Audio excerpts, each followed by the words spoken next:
a medical industry. And we didn't have a documented case of Alzheimer's until 50 years after we started using mercury amalgam fillings. Alzheimer's is mercury is the only compound known to man that can elicit the porous response in a human brain that causes Alzheimer's. They've not been able to replicate it otherwise.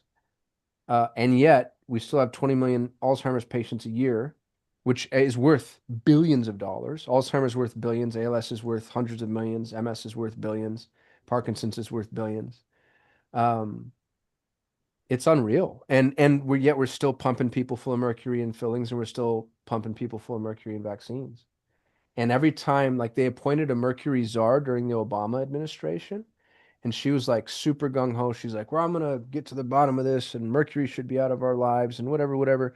She gets appointed. 6 months later, she's like, nope, I've seen the medical literature. It's perfectly fine. Now she's wildly wealthy, by the way, but didn't do anything about mercury.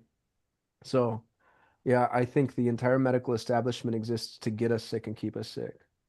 And it's the reason that all the pharmaceutical companies also, and this is an absolute, you don't want to play conspiracy with me, that's okay. Here's what is a fact. All of the pharmaceutical companies, do you know what their second largest holding is? Food companies. Why do pharmaceutical companies own so many fucking food companies? Why? It makes no sense unless it makes absolutely perfect sense. So anyway, welcome to my Tupperware party. Watch what you eat. I've got a business partner in another endeavor, Dr. Kate Shanahan.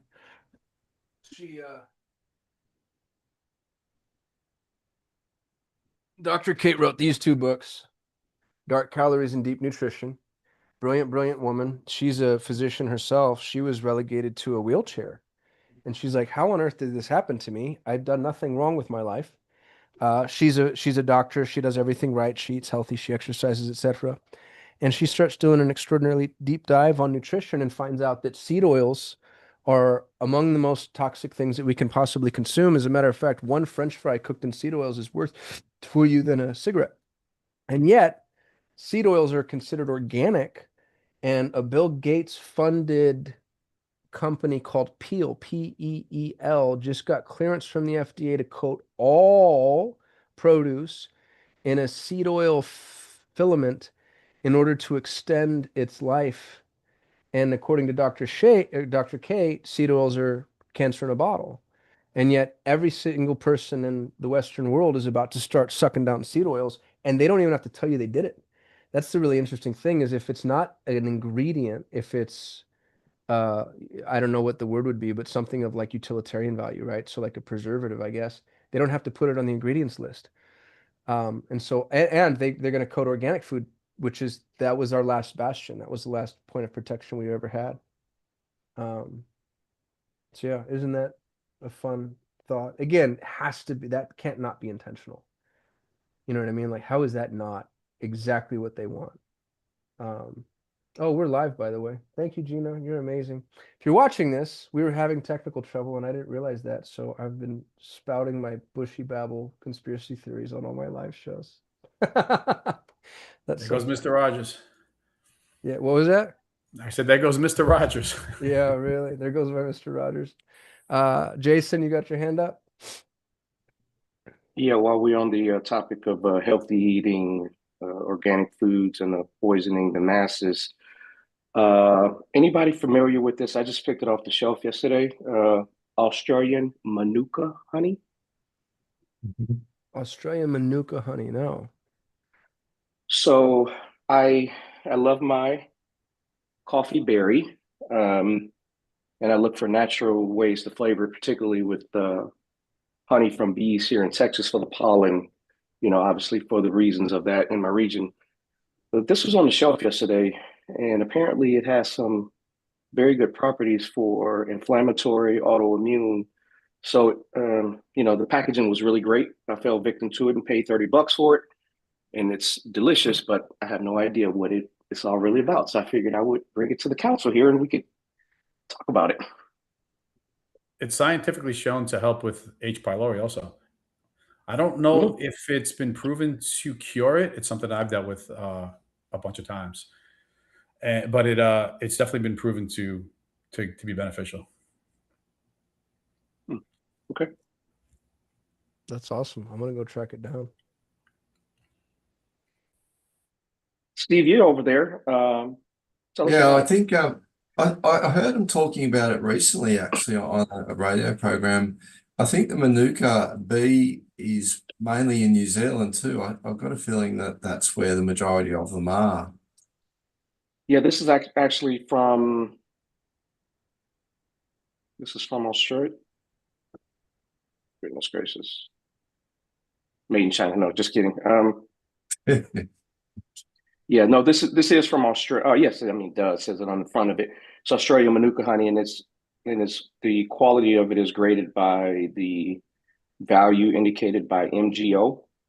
So this one is like 300 plus MGO. And it's interesting. It's thick like a paste. It's real pasty, um, but it tastes good. So I'll do some research on it and see what I can find out about it. But in the meantime, I'll have some French fries cooked in peanut oil. That's one of the safe ones. Jacob's on our live stream. He says he's on a flight about to take off. He can't join the Zoom, but he's with us in spirit. Appreciate you, buddy. And then Sunshine Carpet Cleaning, who's one of our regular viewers, has never come to the Zoom. Would love for them to, but they comment often on the live. Said their doctor has recommended a controlled regimen of nicotine patches as a neurological stimulant, which I've heard that too. A bunch of people talk about the medical benefits of nicotine.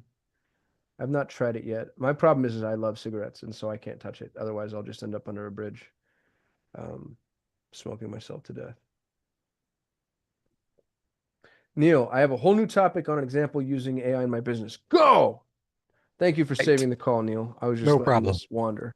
Yeah, I just, want to make sure everybody was done with the honey because, Yeah. my wife buys Manuka honey also. Um, so, we were talking, after the live stream yesterday about like actionable items.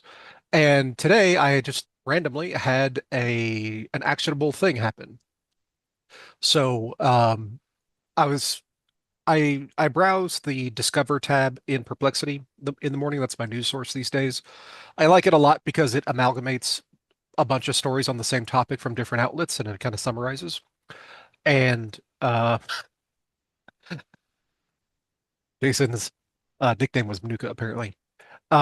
So there was a headline that caught my eye, and it was about in the Senate, there's a bill for inflation adjusting capital gains. Now, this has been a topic that has been brought up periodically over the years, where, um, if you buy a stock, let's say, Cosm, you were talking about Reddit stock the other day. If you buy a stock years ago and then you sell it, you are taxed in today's dollars on the nominal gain, even though inflation eroded away the original investment value. Hmm. And I have seen this firsthand where somebody ended up with a negative infinite tax rate because they sold a house. It was a California house. And over the time that this woman owned it, she made money on nominal terms, but in inflation adjusted, if you use the BLS calculator, it was actually a slight loss. So um, she ended up paying like $30,000 in taxes on a loss in real terms.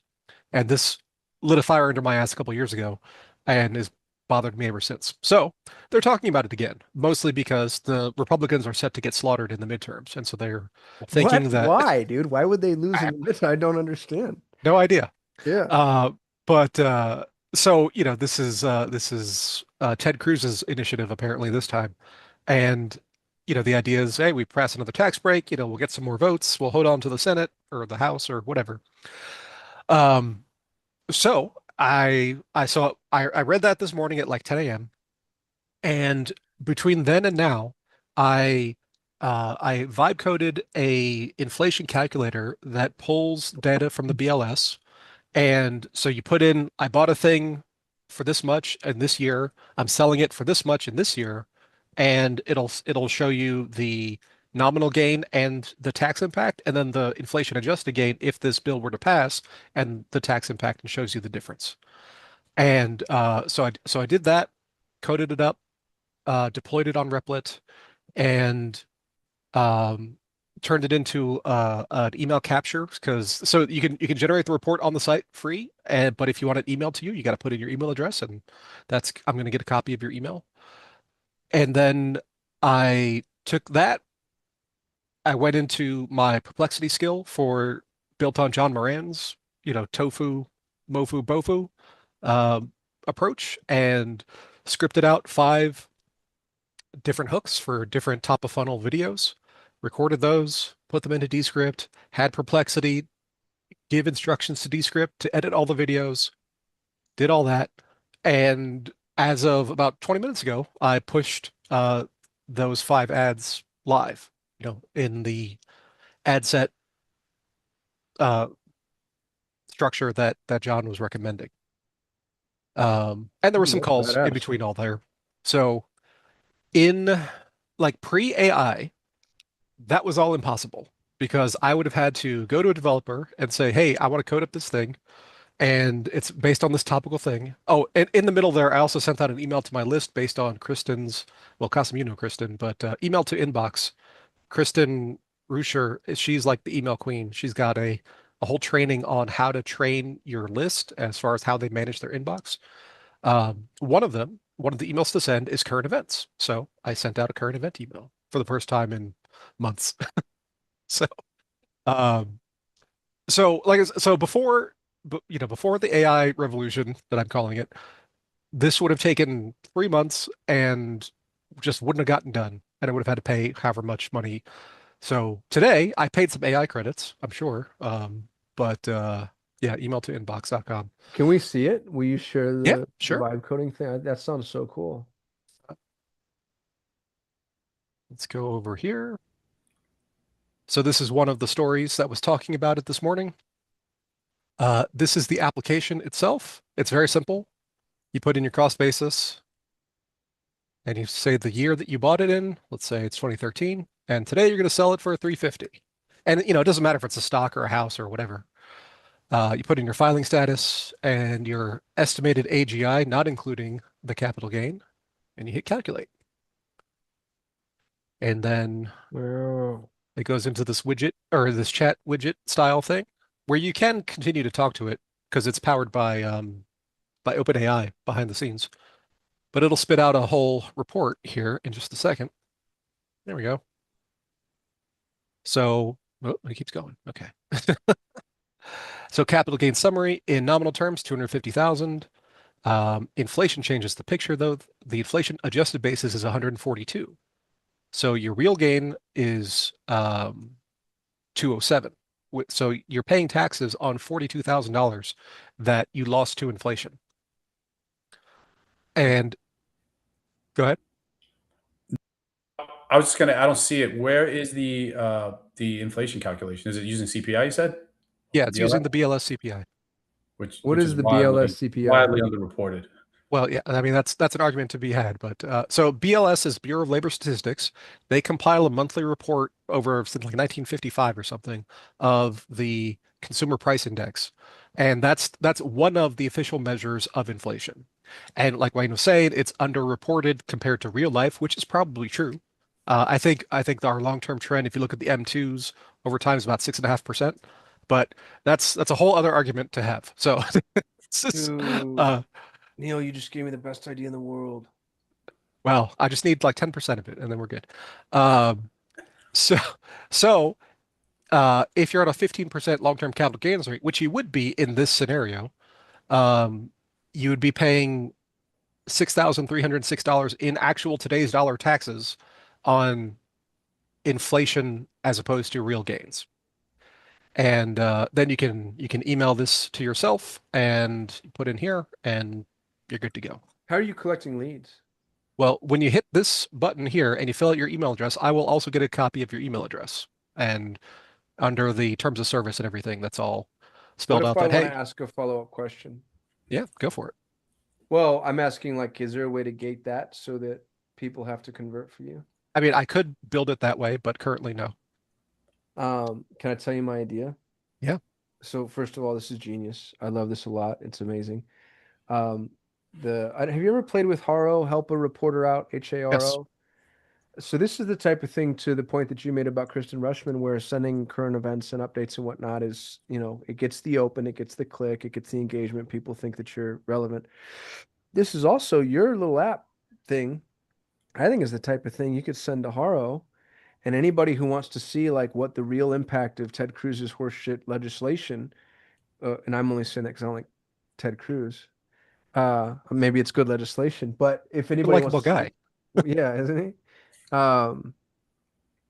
That's the type of thing I think a reporter would link to. Yeah, And maybe. the idea that you gave me is, and I almost don't want to say this out loud because it's such a good idea.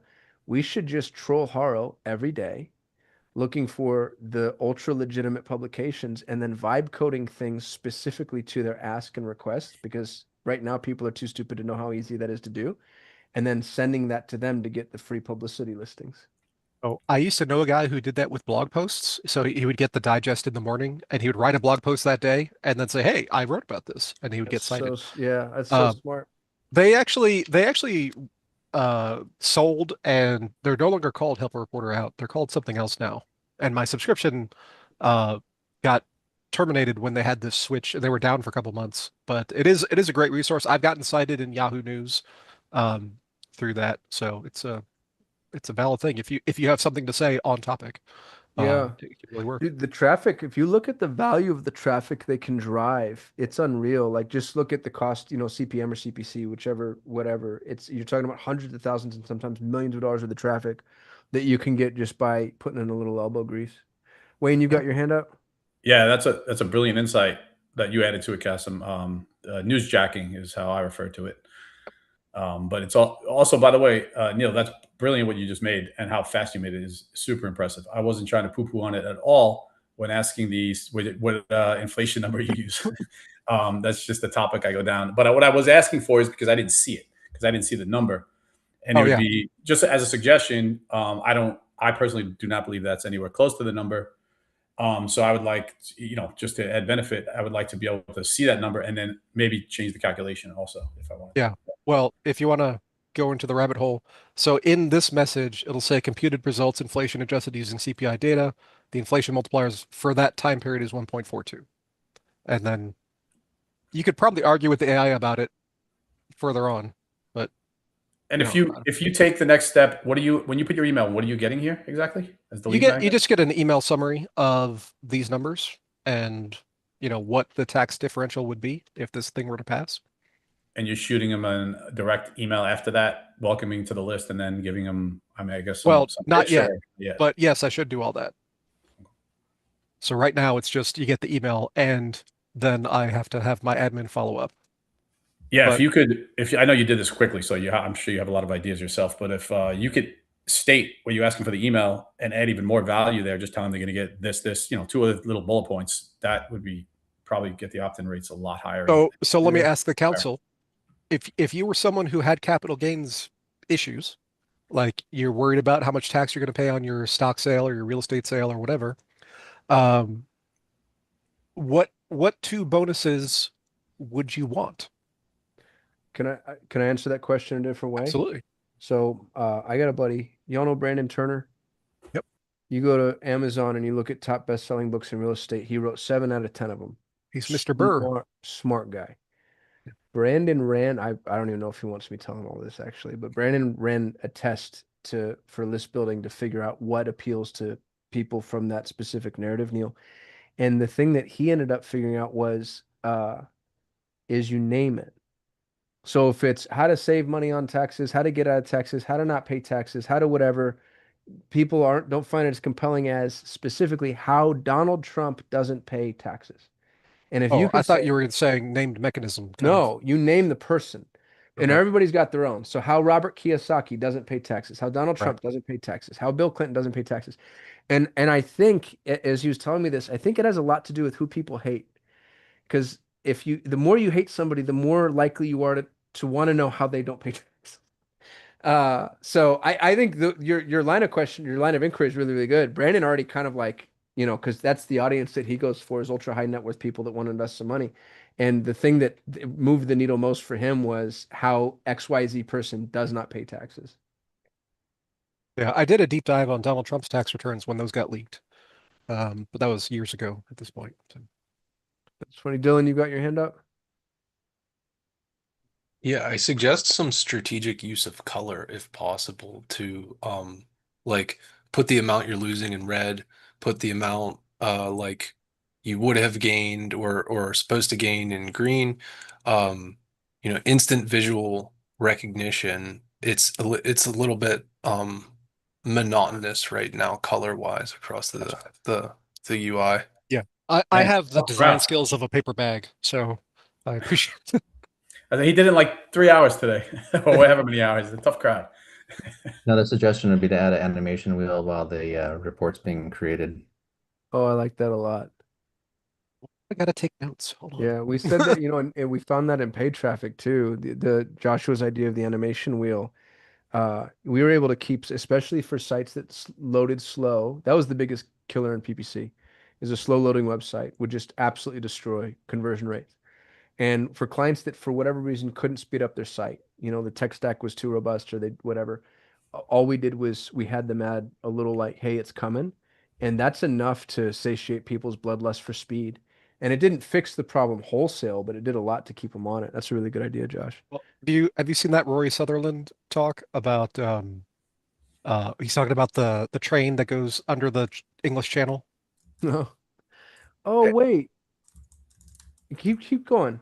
Yeah, so he's an old school advertising guy, and he was talking about how like the engineers were trying to speed up the trip from London to Paris by like 4 minutes or something. And he says, well, instead of doing that, just make the experience more enjoyable, and people won't mind that it takes longer.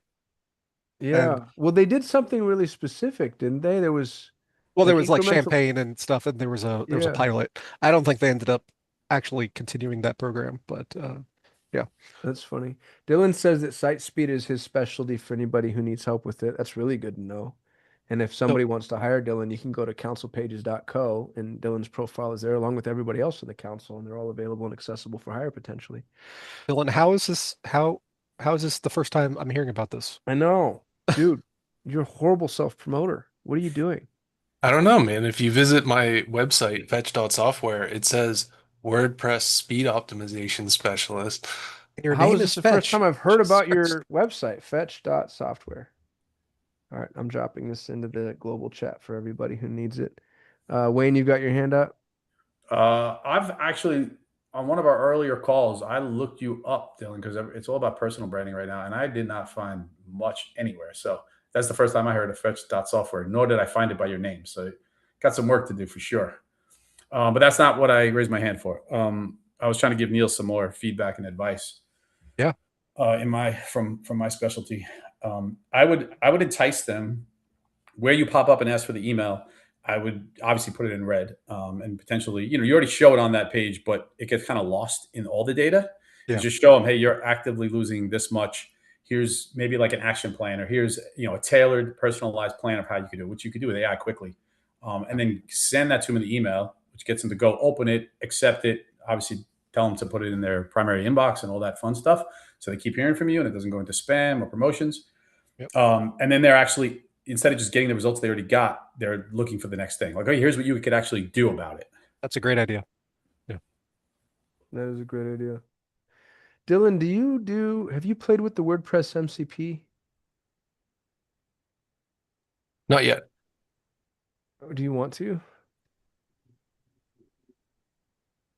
Yes. What do you charge? Uh, I just raised it to 90 an hour on Upwork after you said if you're charging less than 150 an hour, you're doing something horribly wrong, and I was charging 35 an hour. So Should I go had at to least should go at least re 100. Jason says $1 billion. Dude, I need somebody. I'm actually having a really hard time with this right now. We're launching this AEO agency that I keep talking about, and we're looking for somebody to build.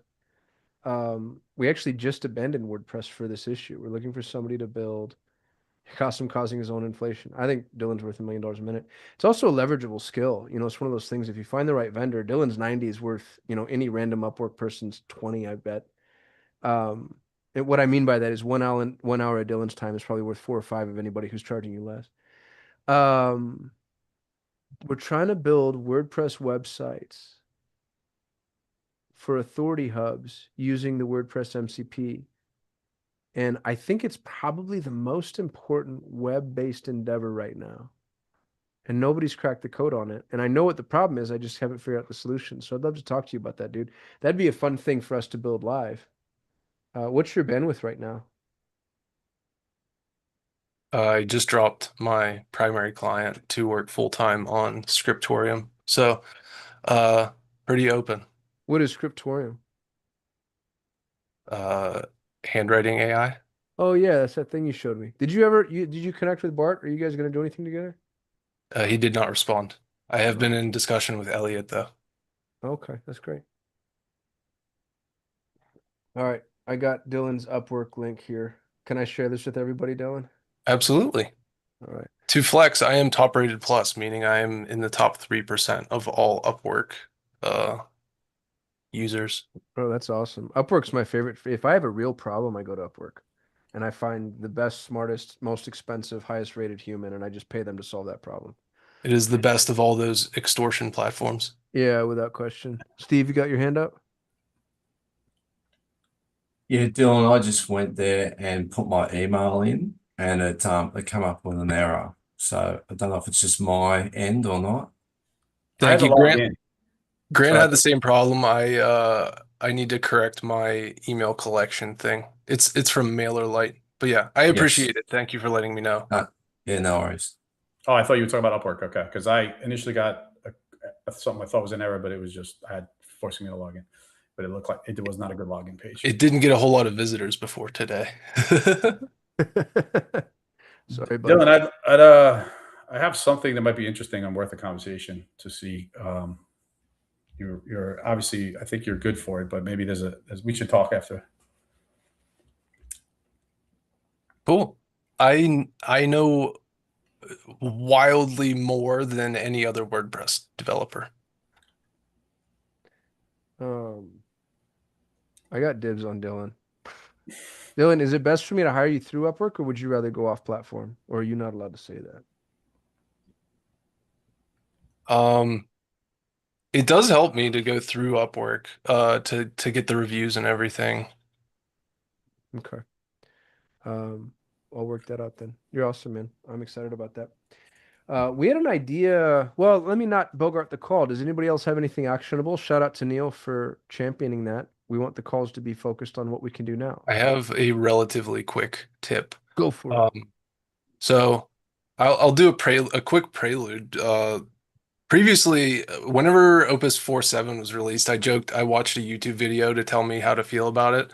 I did the same thing for GPT 5.5, and it's actually paying off, because I'm experiencing an issue and I understand it now because the person in the video said it and I didn't experience it till now.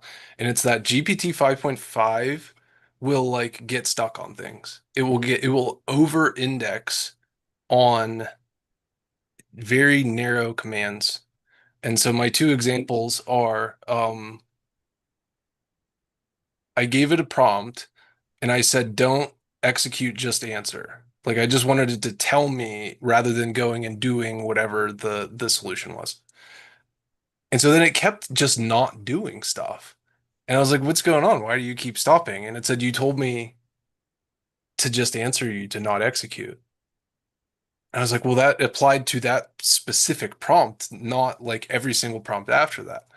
And then it happened again when I gave it a plan and I said execute or perform an implementation on this plan, which triggers one of the superpower skills.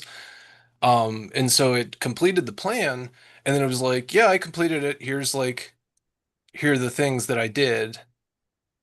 And I was like, well, what's the conclusion? What are the next steps? Like, what are the results? And it was giving me like tiny bits of information, and I was like, why do I have to pry this out of you? And it's like, oh, well, like I'm supposed to be implementing things, not explaining things to you. And I was like, what, like, so it gets stuck on little things. So you kind of have to be careful about,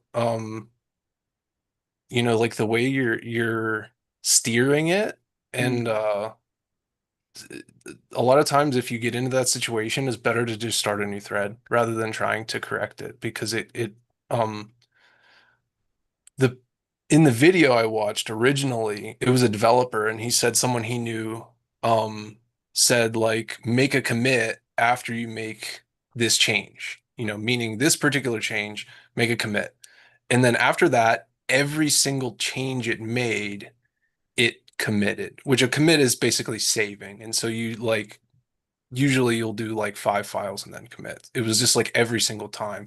And he couldn't break it out of that. So that's something to watch out for when you're using the new GPT 5.5. I know it's happened more than this, but it's the second time I can remember that the advice has been if you run into an arrow or rabbit hole, just start a new chat, right? Like that feels like a pretty sound best practice no matter what. I'm always afraid starting a new chat just loses all of my context, but between the two errors, maybe that's the preferable of all of them. Yeah, well, that's why I save all of my stuff in files and things and, Yeah. and directories. And that's the whole Jake Van Cleef thing is that like you want to be able to rapidly reload your context. Because I think that was a misconception you had before is that like if you start a new thread, it just has the context, but that's not the case when you start a new thread. It um is blank other than they do have a shared memory um between it, but it has to like specifically access it. It doesn't just like shove it into context. And in my Claude code, it just doesn't access its memory unless I specifically tell it after it just did something that I told it not to do that is stored in its memory. Uh, yeah. And I'll say I've been harping on the whole like short threads thing, but I've started paying attention to like how much context I'm actually using. And on Claude, I was using way less than I thought. So I have been using fewer new threads, but on GPT 5.5, its context window is about 400,000 instead of the million. And so I've been having to more frequently make new threads in that, which it's not necessarily worse that it's that much smaller because as I've been saying, like the context window size is kind of marketing hype because it can't really utilize that whole million Yeah, you said of a million, it's context window actually anyway. half, right? Once you reach 50% of your context window, you need to jump ship. Yeah, that's like a rule of thumb based on nothing. But the that's the rule I've been following. I'm also not confident that they're able to measure how much context you're using very That was well. going to be my next question. Where are you seeing the context utilization? Well, in Claude Code, there's a slash context command that tells you how much you've used and approximately what's in it. Not what you want to know that's in it. Like it doesn't tell you, I remember this thing. It's like whenever you have skills or MCP or any tools, those are all immediately loaded into context at the beginning. And so it'll tell you what all skills, tools, plugins, and everything are in your context and how much space they're taking up. But it seems like every time I look at it, it's 9%. Like I'll run my plan thing and it's like, oh, it's 9%. And I'm just seeing repeat amounts enough that I'm questioning uh how well it can actually measure that. And then in my codex, it has like a little wheel thing on the by the submit button that fills up. It shows up sometimes in Claude. In Codex, it's like always there. And if you hover over it, it gives you exact amounts, 225,000 out of 440,000, this percent. The selling point of going with WordPress That's what I was is reading too. the um, adoption. It's like 60% of the internet. That means it's cheap to get it worked on. It's very easy to use for like generally it's for the client. Like the back end is easy to use, but it is, I don't want to say poorly designed. It is compared to modern solutions, it is poorly designed. It's what's called tightly coupled. Most sites nowadays is like a front end and an API. They're separate. Whereas um, WordPress, there is an API, but it's not the API is like a separate thing. It's not really used by the front end. The pages are PHP, so they have to execute before they are displayed, whereas HTML is a static asset. It can be held in a CDN and um, cached in a browser cache and all of that. Like a PHP file can't because it is. But that's why they have page caching and all kinds of like caching to try to mitigate that. And then something like React is uh, pre-built and sent, so that is but yeah, WordPress like sucks, and it's also that the plugin deal is very useful, but it's also very difficult to keep secure because this is something most people don't think about. Anybody can publish a WordPress plugin, and people just assume if you're able to publish a WordPress plugin that you're a good developer, but they're not. I have seen a number of poorly written WordPress plugins that just does the most dumbass shit you've ever seen. Um, yeah. Happy Wayne had his hand up before that. I changed the subject, but yeah, I'm happy to answer any questions about WordPress that people have. Wayne? This wasn't my original point, but I'll make that at the end. Do you feel like this is how I feel? But tell me if you think I'm wrong. I don't use WordPress a lot, but it was the standard years ago. I feel like do you feel like they're keeping up? Like I don't know. I haven't been in the platform, but it doesn't feel like they're keeping up with all the all the tools that are out there right now to quickly build websites. And they're already slow, as you mentioned, from the loading perspective. They do keep up with it work-wise, but like the architecture of it is just unavoidable. If you've heard of the term headless WordPress, that is a kind of halfway solution to it where you have the WordPress backend, and then you use the WordPress API to or let me say this first because I didn't mention it when during like the PHP stuff. Everything is in the database. All of your content is in the database, like your blog posts, the text that are in there is in the database. All of your settings, all of your everything is in the database.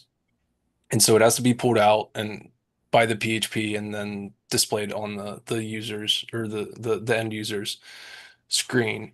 So you use kind of the same deal, but then that content is exposed with the API. And on the front end, you have a modern JavaScript, like React or I don't know the JavaScript frameworks, but React. And then that is able to just populate the using the API. So then the client can still use the backend to write blog posts and manage things and everything, but they get a fast modern front end. But then they're not able to maintain it on their own. That's one of the benefits too, is that your client will be able to use a page like Elementor is, in my opinion, the best page builder. Uh, the user can like figure it out if they so choose. Some people are just beyond help and I don't want to say they can't. They refuse to do anything on their own. Uh, so yeah, they are trying, and they are embracing the AI thing and trying to add tools that allow you to interact with it, um, using agents and things like that, like the MCP that Carson brought up. So yeah, they are trying, but like I don't. It's sort of a losing battle. But also, if I were to say what would you suggest other than WordPress? I don't know if there would be a good or conclusive answer. Joshua asked about M dash. I'll have to look it up. Kai at one point shared Astro, which is like more modern, but also more complicated, I think. Yeah, ease of use is for nearly everything. like kind of the only thing that matters. Like if you want adoption, ease of use is more important than performance or how good it is. What was your next point, Wayne? Yeah, it wasn't on this topic. I just offered it to Neil, but I mean, you give me a ton of value here, so I'm happy to quickly glance at anything you have that you're throwing out there, marketing wise, landing page wise, flow. I've seen thousands and thousands and ran thousands of them, so I'm happy to put eyes on it. I just told Neil I'll do it for him, but that goes across the board. If anybody wants to do it on one of our calls, if we run late, whatever it is, happy to help. Dude, that's a super big give. Thank you. I think that's awesome. I know Josh's hand up, so I won't take up too much time saying this, but I want us to move into what we were talking about yesterday with like that kind of watch me build it hot seat type thing. And so it'd be cool, Wayne, if like we took a marketing approach, and Katie, I bet you could participate that. And then we let the eggheads build, and they could like do whatever it is that they do, which that's all it is to me. It's just like, and then, you get Elliot who can tell people how to like take it apart and put it back together again so that money people like it and all sorts of stuff. Josh, you got your hand up? Yeah, I was just curious, what your thoughts on M dash were. I know WordPress 7.0 kind of addresses the agentic need, at least it's supposed to. I haven't necessarily seen all those capabilities yet. But I just know, like, I mean, I'm a WordPress guy, so I love WordPress, but it is heavy, so it can be slow or have performance issues, especially if your client is on a shared hosting type of setup. Um, but so just looking ahead of what we talked about earlier in the week in terms of the agentic web. So if we're looking at server client side agents plus abilities agent of actually interacting with or presenting your services and products, in 2 years from now. I'm just curious, how you think if 7.0 is addressing that, or if it's not, or if I don't know if you're familiar with it, or if something like building an M dash or something like that will just that's more native AI centric would be the way to go. I actually have a client like financialadvisors.com they're looking actually building a production site and a web app on M dash, even though it's so new. So just curious. I don't know anything about it, but their homepage is heinous. It is very, very difficult to quickly scan. So if you want to know what to not do with your homepage, look at M dash. But I will look into it and try to give you some sort of intelligent opinion. But I mean, It is really so bad, isn't it? Like it's just God, it's awful. I would check out Built With. They Yeah. keep track of like what tools people are using Yeah, I and did just that. see like behind WordPress, what are the um what's the next in line? I would imagine Webflow is up there, but it's um the more things something can do, the worse it is at All each things. of those things. So the less popular tools will probably be a little bit more specific to things. Like I don't think Webflow Webflow isn't good for everything. It's very good for some things. There's like other fact like will they be editing it on their own or do they have a dedicated developer? Um, is general yeah.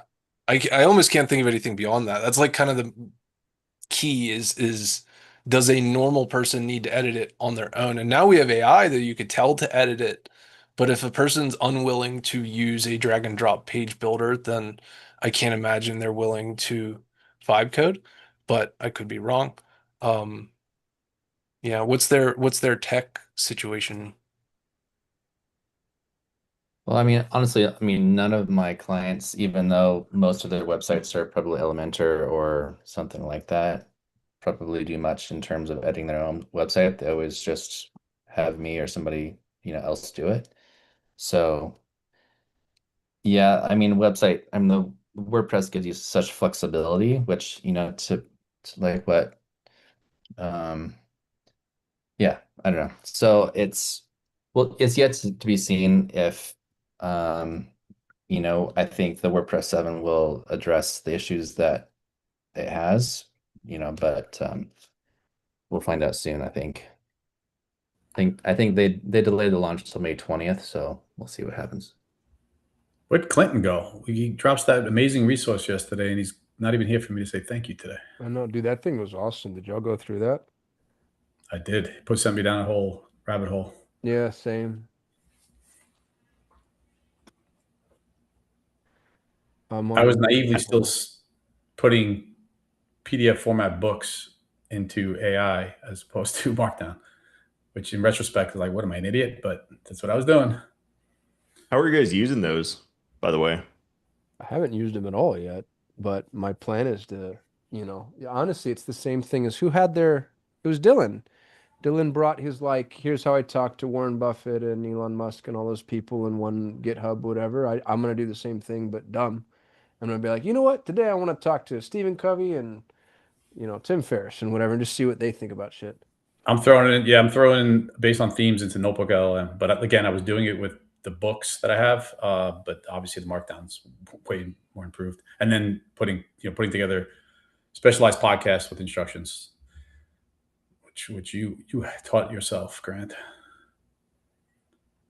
Yeah, that's solid. How are you? Are you putting each like markdown file as its own source? I'm grouping a few. I'm going very tight Nice. for context. Yeah, that's cool. Like I'll find the experts that I already know in an area, or I'll dig in and find the experts, and then I'll say what's their number one book that they have or whatever it is, and then putting those in. So it's very tightly structured. There you go. Powerful stuff though, and you could just listen. First of all, I don't have to read a book and spend 8 hours of my life, which I love books, but that's painful at this point, and I don't think the best use of my time. So if I could go throw it all into and listen to a couple quick podcasts on it, I got the gist. Absolutely. Do you guys remember where he got that from? Was it torrented, or where did he get all those I He think books? that bought it was on Etsy, after. which Wait. is I don't think effectively torrenting, I think. Yeah. Torrenting all allegedly. with extra steps. This is after we turn the recording off. We can't rat out our friends. Bitches get stitches. What are y'all doing? None of that's true. Everything just said was reciting a screenplay that I wrote earlier, and I asked everybody That's to right. rehearse. Thank you guys for participating in my test endeavor. I didn't know where it came from, so just throwing Yeah. it out there. God, we need more kids from the hood here, Jason. Do you see what's happening? They fell off a Hey, truck. You notice Yeah, I'm not they talking fell at off the all, right? truck. Like I have.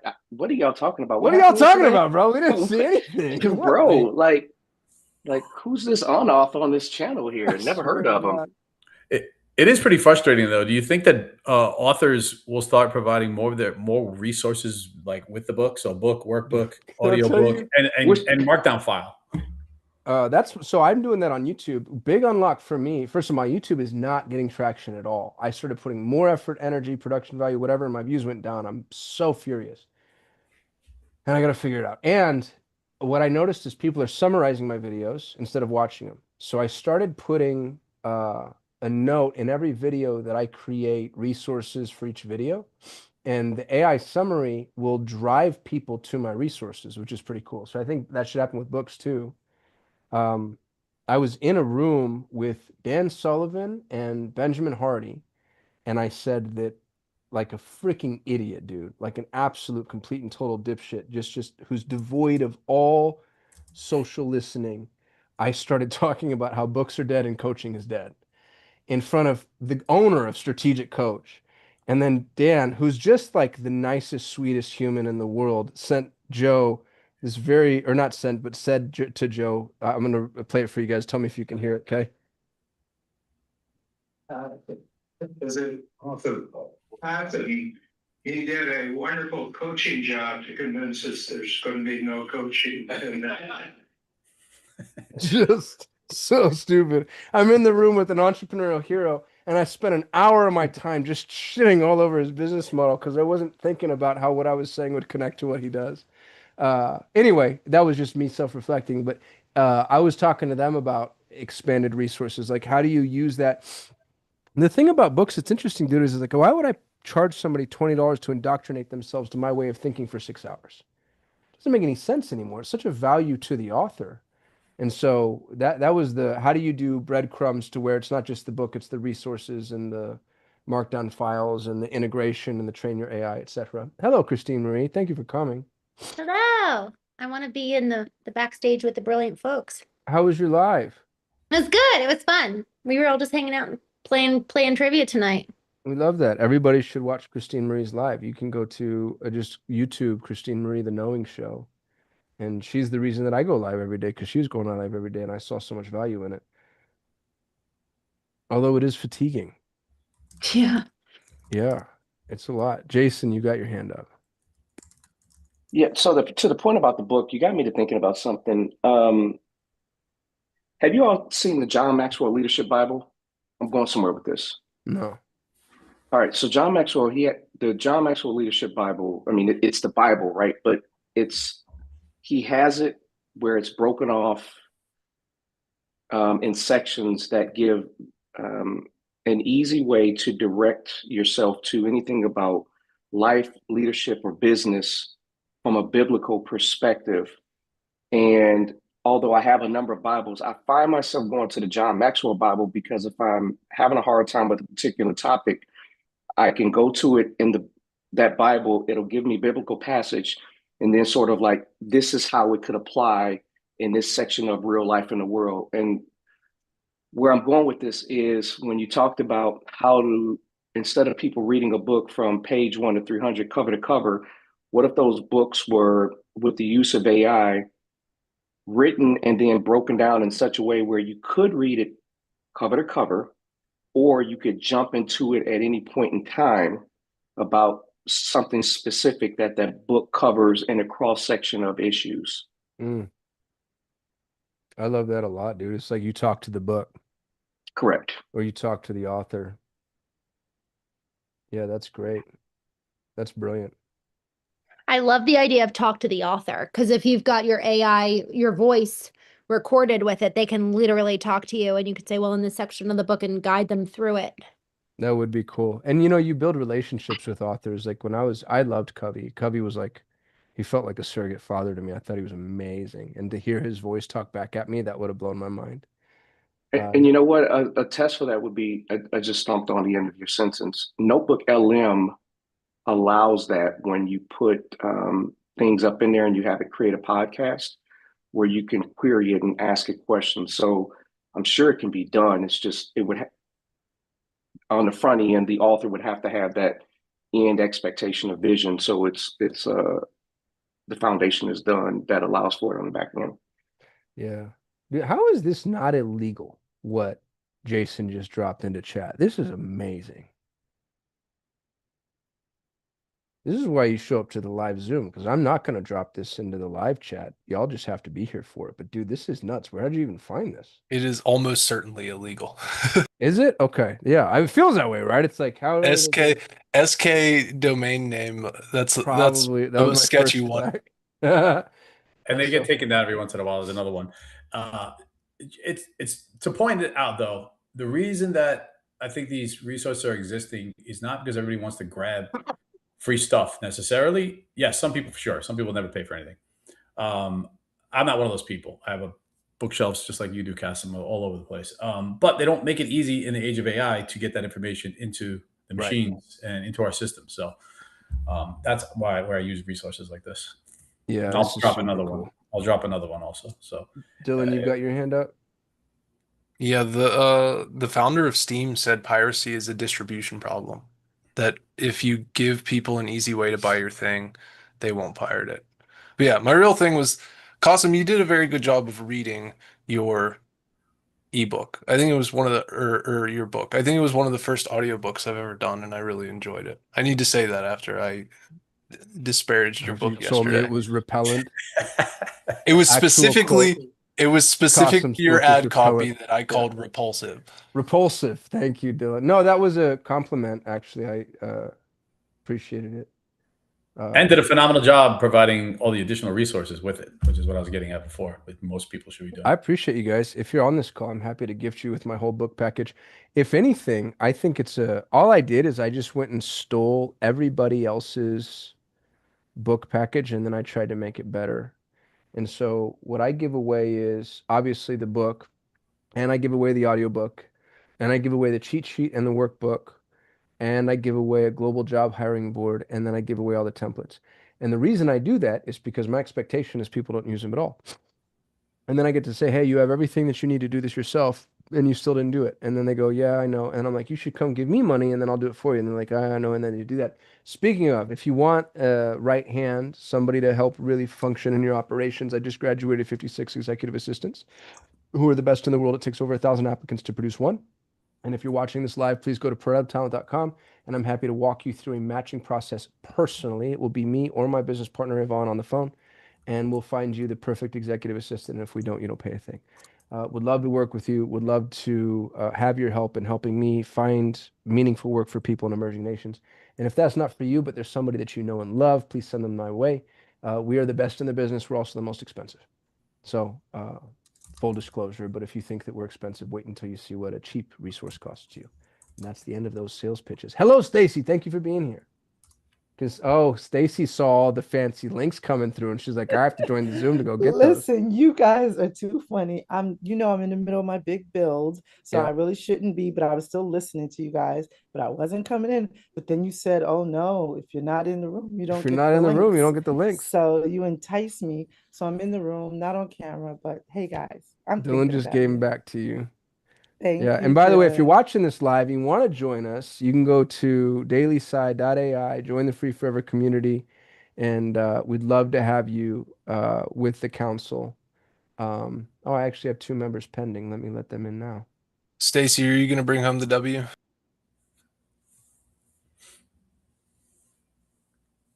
That's a I yes. hope so.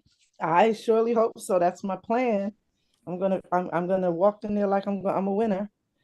Yeah, I'm doing good here. It's a lot of work. I'm not sure how much time, but I know you mentioned it a couple times, Kasim. And I missed the very end of yesterday's call, depending on how long it went. But I know you wanted to get back to discussing the group format. Yeah. So an idea that I have right now, I don't think it was my idea, but I'm going to take all the credit because that's how I roll. I'm going to put a form out and let people apply with a problem. And then the council will circulate the problem amongst the council and we'll choose 1 or 2 or 3 or 50 or whatever. And then I want to tackle it live in as much as that's feasible. Sometimes it's not feasible to do things live, but I think it'd be really fun to bring in who I'm affectionately going to term Mom Pa Kettle. Right. So you got Mom Pa Kettle and they own I don't know what. They own a small plumbing supply company, let's say. And they're like trying to figure out how to improve their WordPress site speed or fix their marketing or, expand it to a new location or whatever it is, or vibe code a new app. And they send us their problem and the council brain trusts on it. And then we do whatever we want to do offsite to prepare. Cause you want to run it like a television show where you only see the interesting parts. And then we bring Mom Pa Kettle on and then we have an hour where we're just loving on them, maybe tough love, but like, fixing their web copy, fixing their offering, fixing their SEO, fixing whatever. And then what's cool about that is 1, it showcases all of our skills. So anybody watching is like, oh crap, I'm gonna go hire that Dylan Fetch character. Like he's so smart. But then we're also able to serve and help people at the same time, which that part might have been actually Jason, and the heartfelt part, which makes sense. And yeah, that's the idea. I really love these calls and they are feeling repetitious to me. And so I think one way to get the best out of people is it's context, isn't it? Isn't that fun? Is to put us in a box. And so if the context becomes like one time it's like helping a small brick and mortar business, and another time it's like helping a dying e-commerce business, and another time it's my friend Ralph called me. Well, I shouldn't say what my friend Ralph called me about. Damn it. Sometimes people need to change things. And yeah, so I just think it would be a lot of fun to do that live, in as much as people want to do those things live, and then everybody gets to participate in a way that feels really, really meaningful, and I think yields benefit and value but it's meta, right? It's like benefit and value to the person on the call, benefit and value to everybody watching, because they get to case studies, I think, are the best and most effective. Hot seats, that's why they're so good for masterminds. And then anybody who participates gets to showcase their skill set and hopefully make a little bit of money or attract a few clients. What do y'all think about that? Would y'all be game to do that? All Yeah.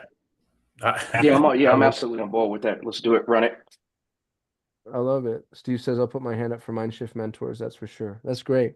And that's what's cool is everybody brings something a little bit different, like there's just different approaches and different paradigms and different perspectives. So we'll do it the first couple of times. We'll probably do it poorly, and then it'll get a little better and a little better and a little tighter and a little better. But I don't know anybody else doing Watch Me Build It lives. I think that's pretty cool. I actually think we should lean into the vibe coding aspect of that, because when you really see what happens with vibe coding in real time, it's like, oh my gosh, this is amazing. So anyway, that's the idea. I'll get my EA to put that form together, and then I'll try to push it out on social. And if y'all do the same thing, that'd be great. We only need one really good guinea pig. I think if it becomes focused on vibe coding, it'll leave a lot of people out. A lot of people in this group. Yeah, and actually think it would leave a lot of entrepreneurs out too. So I don't, it's a good point, Dylan. I don't know that the focus of the deliverable should be vibe coding, but I was thinking more like when we show up on the call, a lot of what we have done is already done, and then maybe some of what we build live. Like if we're actually doing it, watch me build it. It's hard to do that with other endeavors, but it might be easier to do that with vibe coding. And it's, you don't want to find a solution for a problem ahead of knowing what the problem is. So I was just thinking that that's the most cinematic endeavor that we have is vibe coding. That's the coolest part to watch.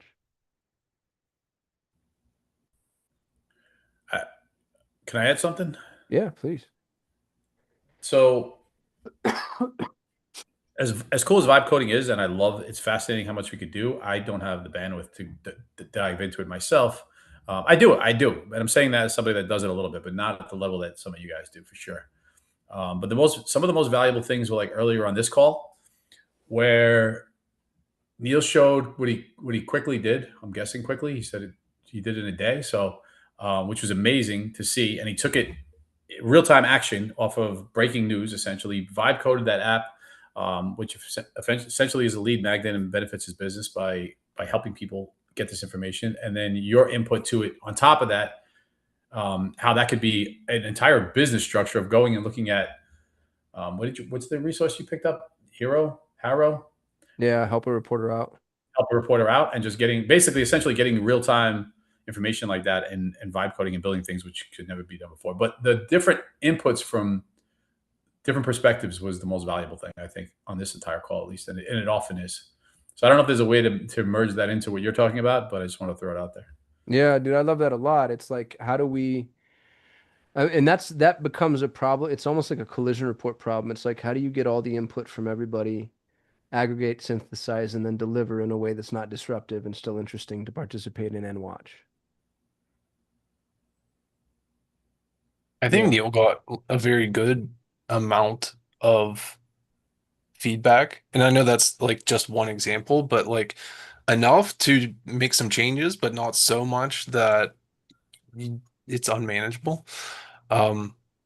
Yeah, I would to add on to what Wayne is saying, like I would like to see follow-ups on things people say, and perhaps a little bit of accountability to prevent people from just sharing ideas day after day and not taking action on them. Uh, I don't know. A good example is Kai, that like if you can really like draw a line between the things Kai has shared, that he started that he was going to vibe code something, and then he shared that he was using Hermes, and then he asked about Pulsia, and then came back the next time and said he tried Pulsia, he took what he liked from it and implemented it in Hermes. And then last time he came on, he said Hermes is dumb now and he uses Cloud Code. That was so funny. He meant it in the literal sense that like when he was talking to Hermes, it seemed like it was dumber than it used to be. So I don't know. I like seeing that type of progress. And Grant has done that as well with things he's shared that you can see I guess particularly the council pages that it's like new thing, new thing, new thing. Uh, so yeah, I like So seeing the progression of things. Stacy said something that I think she goes, vibe coding is a modality we need to focus on problem solving and then use whatever tool is best to solve. I absolutely It's agree. spot on. That was Stacy. I jumped into your brain. That's where I was kind of thinking with this. We are we are identifying ways to solve problems with vibe coding. It's not that we are teaching vibe coding.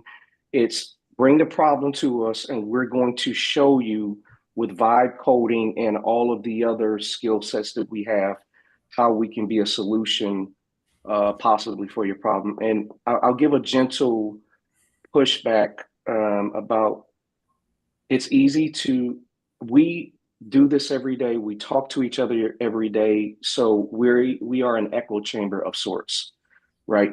And so our expectations is from our level of experience, right? What is I'm thinking about somebody who has heard about this, kind of suspect of it, doesn't know which way to go, how to do it because there's so many options.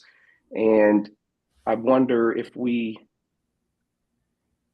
set a, I mean, obviously we have to set a bar about minimum requirements, but I wonder if we're setting that too far because we truly are the outlier in this where we are. That makes, if I'm communicating my thoughts effectively. Yeah, Jason, Because I would think that if somebody could think on our level, they probably wouldn't even show up to the forum asking for help. I don't that know. might be the only people that show up. That's the bigger problem, I think. As a contrarian take, I think most of the people that are vibe coding right now are building shit that doesn't need to be built, and because it's cool as hell and it's new and Mm, it's never going to see the daylight. They'll have no traffic on it. Nothing's going to happen with it. That's 90% plus from what I see, and I'm all over Twitter and everything else. X. mm, So I see that as a big problem rather than saying, I know somebody, I'll give you a personal story. There's somebody working closely with, and his business is right there. Like I helped him, and his business is right there. He should be putting all his focus on 1 to 2 areas in his actual business, and it could double in like a couple months. And instead, he's vibe coding a tool. He's went down that rabbit hole. He's got OpenClaw set up, and he's building a tool that's basically a CRM, but connects is a cleaning company and it connects the customers. He's going to track his cleaning people. But I'm like, that's all cool. Like hire someone to do that. But you understand how much more revenue and profit you're going to bring by just putting your energy over here instead. And he's like, he won't even listen. He's stuck in vibe code land. So, and I know a lot of people like that right now. Yeah, it sort of comes back to what I said the other day, I think, in that like I'm not very switched on at all with vibe coding at all. And there's so many other things that I'm better at. And I guess that's what Dan Sullivan talks about, the unique ability. Everyone's got their unique ability. And I think the idea of doing mum and pup shops like you talk about is a great thing, great concept. Because I think everyone will get lost the deeper we dive into that vibe coding side of it in the conversation. I know I lose it, that's for sure. I first of all, philosophically, I think I agree with everything what Stacy said, Jason said, Wayne said, Steve said, and I want to fight you all. In the best and most loving of ways. Because I am the evil marketer in the room. Katie might also be an evil marketer. But as an evil marketer, here's what I'll tell you is sometimes you got to sell people what they want and then give them what they need. And the whole world right now is just so freaking hot to trot for vibe coding for no freaking reason. As a matter of fact, Steve, you came to the call saying, "Hey, I need vibe coding. How do I do it?" And all of us were like, "Actually, dude, no, you don't." And it's not just you. I'm not making fun of you. It's everybody. Everybody's like, "Oh, the vibe coding." So if we're gonna, play the traffic first game, injecting that a little bit, it's like Dylan said earlier. Everybody's like, "Why WordPress?" And Dylan's like, "Well, everybody uses it." I mean, there's no better reason than that, right? Like we were all expecting kind of a triple PhD response, and his was actually it's kind of flippant. It's like, what other option you have? This is 70% of the internet. Everybody uses it. So there is something about the gravity of popularity that requires us to sort of, play that game a little bit, and then we can bring them back. Katie, you have your hand up? Yeah, I was just going to say that by having someone on, to Stacy's point of then workshopping, helping them solve the one of the modalities ends up being, hey, with your business, we We could vibe code this thing. I Mhm. mean, Neil did the full thing front to end. He had the idea, but part of the value of it is helping business owners determine what could I vibe code? What would move the needle? What would be a really great offer? Like having the framework and the mentality to make that connection. And then, okay, maybe there's a little piece where we workshop the vibe coding, and then people say, hey, can you vibe code for me? And then whoever on the council or in the group wants to take that on or whatever, get paid to do that, that's fine. But the problem solving is where the value of the workshop is right there. Yeah, I agree. I think that's beautifully stated. Sounds like we have a forum. Is that what it's called when everybody agrees? More or less. A consensus. A consensus. I think forum And if works I too. may I add something? And I said I wasn't gonna, but here I am. Stay, you can't help yourself. You need an I intervention. can't. I do need intervention. You're so right. On so many levels. There's so many things that I know I shouldn't do, but I do anyway. Anyway, and this is just enough distraction so I could focus. You guys know I'm neurospicy. So here's my thought about, I think first of all, what people call vibe coding, I think we're not seeing, there's so many things we're not seeing about what AI really is, about what all these different LLMs are and what they're not. Because in my theories, they're all the same, because they are. They're all the same thing. It's a matter of how you use it. It's a matter of the wrapper. It's a matter of how they programmed it, but in the end, they're all the same. But with vibe coding, I think it's like, that's not what it really is. What is vibe coding? It's just an ability to do things that we've been doing in different ways and using tools so that we can actually put our hands on. I mean, literally, this build I'm working on right now, I've been building websites for people for like over probably 20, 30 years because I've done everything, many things in technology. I physically put computers together back in the day. I networked computers. Anything that came along in technology. I built websites. I showed people how to use forums. Because I've been in this game for 40 years. I've told you guys that.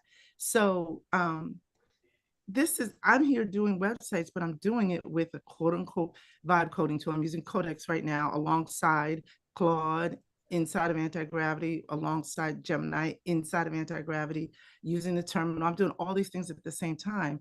And really, it's like, wow, I never thought of doing a website like this because, like you said, we were using direct code back in the day, or we were using drag and drop. But the point I'm making is, I don't think people see it for what it really is. I'm creating things. Wait till you guys see this build that I'm doing. I'm creating things that it never even dawned on me that I could actually do, like put things on a page in a way that I want. You know what I'm saying? Like it's not this. I don't like the word vibe coding anymore because that's not what it is. It's just it's learning how code has been working, zeros and ones since I was 13 and I got my first computer at 47. I mean, 47 years ago. Zeros and ones. That's what we're talking about here. And understanding how it works so we can place them in an order we want to do whatever we want, whether it's keeping our records of our finances or writing a letter or typing a memo or doc. That's all it is. So this vibe coding word is going to go away. That's all I'm saying.